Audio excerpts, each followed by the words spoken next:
Hey, today in Provost Park Fest, I'm going to show you the invisible posters on the Disneyland Railroad. Have you ever seen them? Of course you haven't, because they're invisible. But today, you're going to see them for the very first time. Woo! Woo!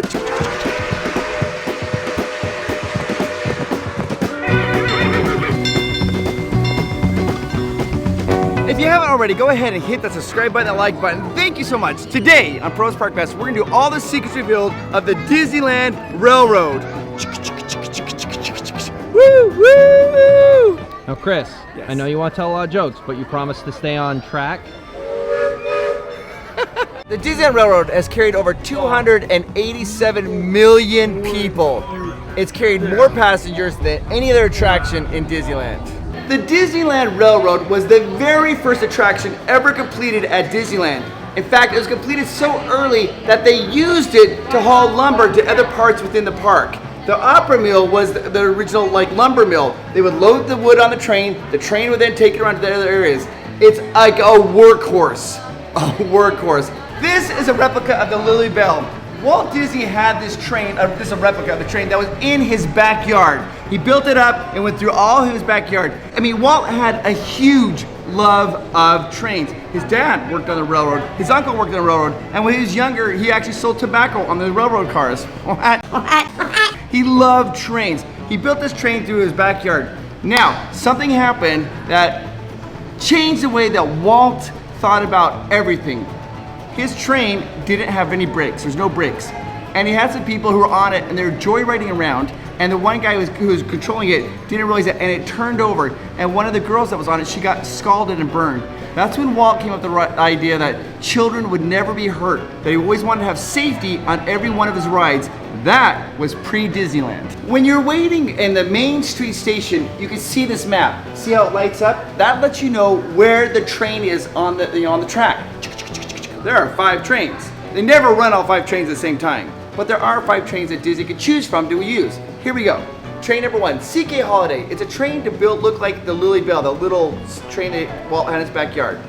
Number 2, right here, the EP Ripley. Now, 4 of these trains are named after Santa Fe executives because they helped finance the train when Walt was building this.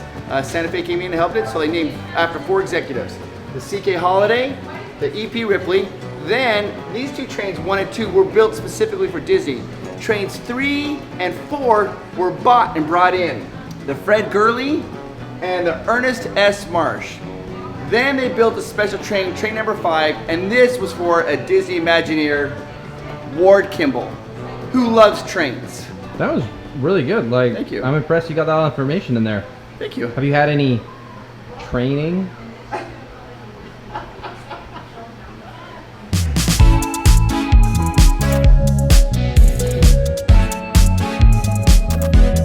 Now, there are 5 trains, but the most that Disney will ever run at any given time, the very most, would be 4, and that's incredibly rare. That would be like in the busiest days, like a New Year's Eve, something like that. It's very rare for them to run 4 trains. On a really busy day, they'll run 3 trains, but usually they're running 2. Of the trains, 4 of them face forward. Only 1 of them faces towards the engine. So if you get the one facing the engine, you're in 1 of 5 trains that does that. All the other ones, they all face forward. Disney, believe it or not, this is a photo of Walt riding a train in his backyard. And you can see the trestles here. One day, Walt was walking along on trestles, but he wasn't paying attention and he fell off. Some people say he did, some people say he didn't. We don't really know. But there was no safety rules at that time. That also kind of maybe influenced the safety protocols here at Disneyland. His is a legitimate hat. See, mine says the red trolley because that's the only conductor hats they sell. But his is like the conductor. It's like, How do you get one of those hats? These? Yeah. You gotta work here. You gotta work here. Yeah. There's an old skill. Hey, don't look at it. Let me ask you, do you ever worry about being electrocuted because you're a conductor?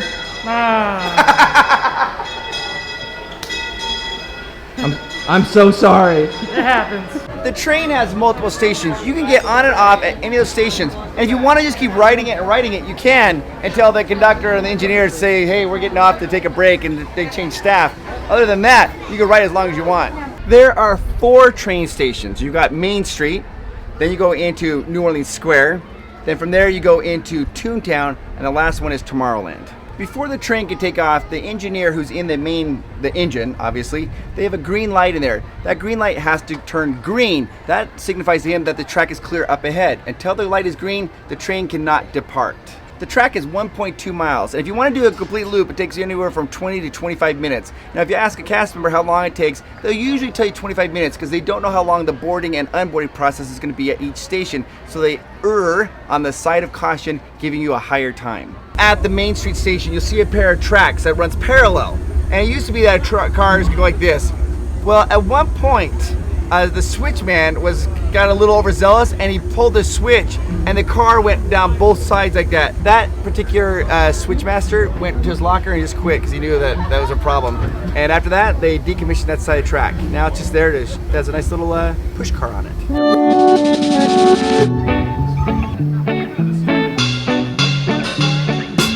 Each of the stations has a handicap ramp except for the Main Street station. So if you have a mobility issue, then you would go out on any other station other than Main Street. The New Orleans Square station was named in 1996, but it was always there, but they called it the Frontierland station. They renamed it in 1996 as the New Orleans Square station. When Disneyland opened in 1955, there were 2 trains, but by 1957, the trains were so popular that Walt decided they needed a 3rd train. So they brought in a 3rd train, and that was inaugurated in 1958. Yeah. Nice hat. Dude, I have a question for you. Quick. Do you ever worry that you're going to get electrocuted because you're a conductor? Conductor, I do all the time in the lightning storm. It's a positive, negative joke. He's trying to steam me up. Huh? Oh! He's right on track too. I choose you.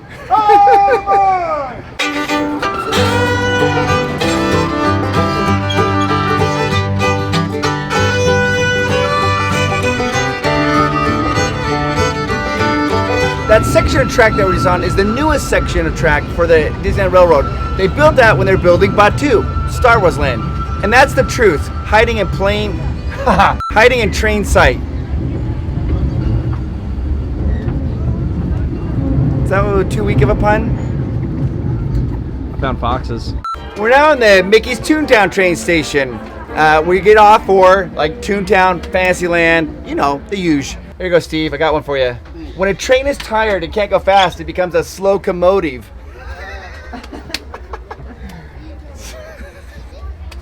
He just walks away in disgust. Why are pirates so mean? Why? They just are. They are. Hey, how much does it cost for a pirate to get their ear pierced? Buccaneers. Oh, he knows them all. Walt's always had a love for trains. When he was a teenager, he worked on the Missouri Pacific Railway as what was called the news butcher. And that was somebody who'd walk up and down the train selling newspapers, cigars, candy, and gum to passengers. And what Walt would do is he'd walk to the front of the train and he would bribe the engineer and the fireman at the front of the train with tobacco and gum, allowing him to get on the front of the train, sit in the locomotive, and watch him operate it. I mean, he's loved trains ever since he was little. Walt bought his very first Lionel train set when he was 46 years old. He was 46 years old and bought his little major train set and put it up around. Then he went and visited his friends, Ollie Johnson and Ward Kimball, and they had a 1/8 scale running train in the backyard. Walt couldn't believe it. He knew he could top it. So he bought a 5-acre farm and put the track down there, and what did he do? Loved it. The name of Walt's train in his backyard was called the Carolwood Pacific Railroad. This little tiny train, and it was large. It was amazing. It was awesome. When he devised the idea for Disneyland, he knew he wanted a train encircling all of Disneyland, because why not? They're awesome.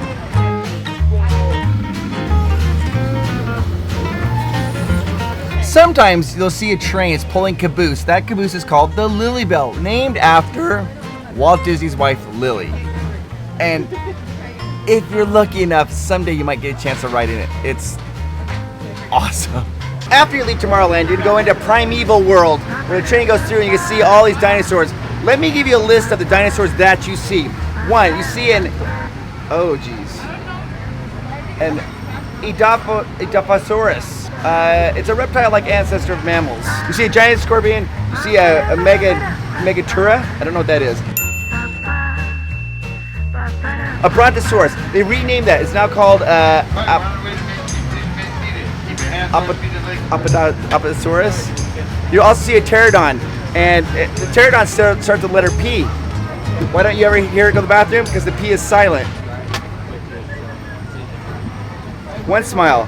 Thank you. Thank you. You also see a Triceratops parenting their little babies. You then have, it's called a Struhuminus. Struhimimosis. It's a small herd of these, and they're drinking at a water level, and the water level's going down. Then you see a Tyrannosaurus Rex, and it's fighting a Stegosaurus, and it's brutal. They're fighting on this edge of a lava cliff with a volcano going in the background. And you're like, who do you want to win, Stegosaurus or Tyrannosaurus Rex? I don't know. I always really, as a little kid, really wanted the Stegosaurus to win. But now that I'm older, I think the Tyrannosaurus Rex deserves the win. I think they both go extinct. In the end, they all lose. Walt named the dinosaurs. You got Huey, Dewey, and Louie. Dad's name is Chewy. And Esther has an S-shaped neck. So you see the little tiny babysaurs, Huey, Dewey, and Louie. Then the dad's name is Chewy, and the Esther has an S-shaped neck. And then there's Priscilla. Oh. Drusilla. Drusilla is the awkward little stepsister. The Chris of the dinosaurs, if you will. So here's the thing, you guys. Annual passes are coming back. What? Annual passes are coming back. Now you're thinking to yourself, how's the best way to get annual pass? I'll tell you the secret. What you do is you buy a 5-day park hopper pass. Then on your last day, on the very last day, you take that park hopper pass and you upgrade it to your annual pass. Buy your park hopper pass from Getaway today because they'll give you a discount on it or the best prices possible, and then they'll apply the full price when you get your annual pass. Put the link down below and call 1-855-GETAWAY. Tell Provost Park Fest sent you, and you can do this. It's the best way to make your dollar stretch. Hey, can we do that again when you go through the New Orleans, that tunnel? We shine a light. I've never seen that before. Those are the invisible posters. Nobody's supposed to see them. They're amazing. When you're at the New Orleans station, when the train takes off, you're going to go into a cave. There are invisible posters on the wall. You can only see them if your conductor will shine a special light so you can see them. So we're going to show you those invisible posters.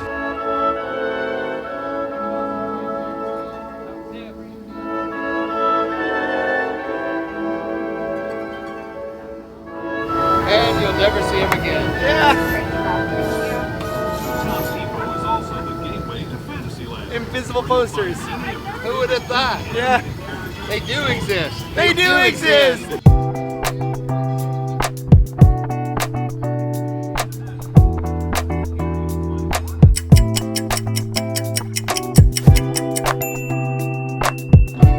The hidden Mickey is like the bolt on the bridge, and it goes like fast. You really have to have really sharp eyes to see that.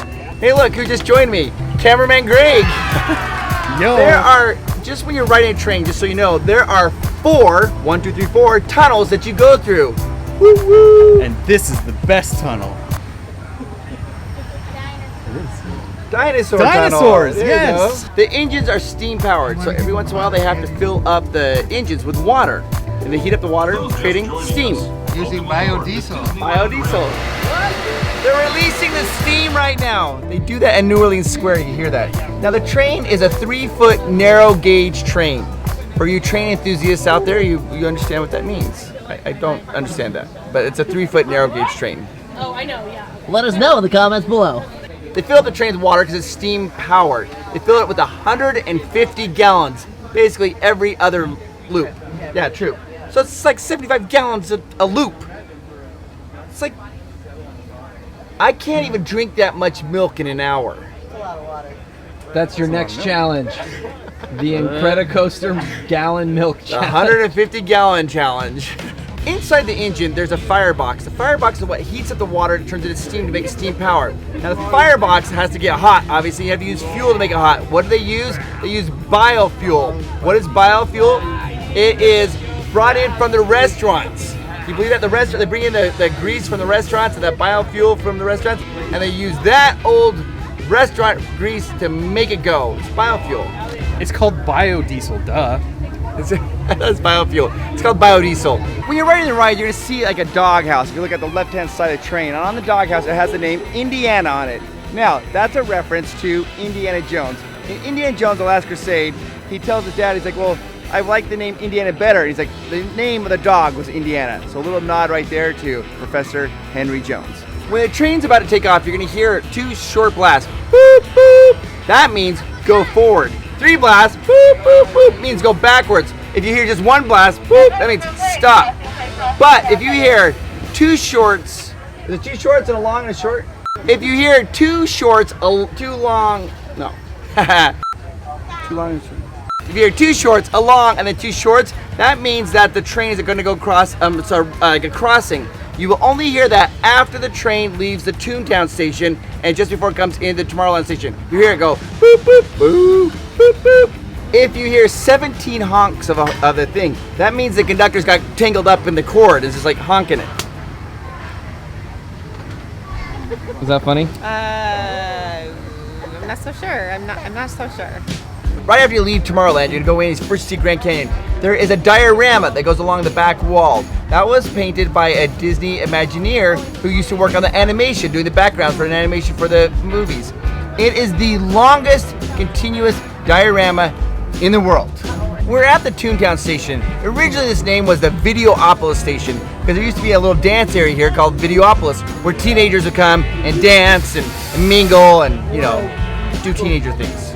It's difficult to become a Disneyland engineer because it's a highly specialized job. We are headed for Main Street, USA. For a safe trip, we ask everyone to remain seated, please. Right as you exit the last tunnel going into It's a Small World, the Toontown station, if you look at the right-hand side, there's a redwood tree. There's one redwood tree on property here at Disneyland, and it's right there. As you come out of the tree, you'll see it's a little redwood tree. Do you know what Adriana's favorite song is? Entrain in the Membrane. Entrain in the membrane. If you're leaving us here, stay in your seat. Steve. Still on? Steve, do you know that engineers make really great criminals? They're good at covering their tracks.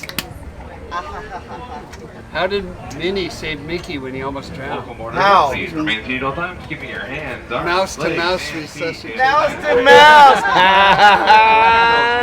New Orleans Station elevation is 144 feet. Did you know that crocodiles can grow up to 20 feet, but most of them just have 4? Do you start your day at the Track of Dawn? I do. The very track of dawn. That's right. Track of Dawn. I don't get it. Who's Dawn? Yeah. Did you know on Provost Park Fest we have all kinds of crazy videos like the Churro Challenge, the Matterhorn Macaroon Challenge, and of course one of my very favorites, canoes. This is the one guy in the canoe who's going to be paddling with this thing. You can watch those videos all over here. Thank you so much for watching this video. I hope you guys enjoyed it. Put it down in the comments down below what your favorite fact was and what you want us to film next. We'll do it. Talk to you later. Bye-bye. All right, ready? Go for it. After Walt went to visit Steaming forward into the future to a land inspired by visions of tomorrow.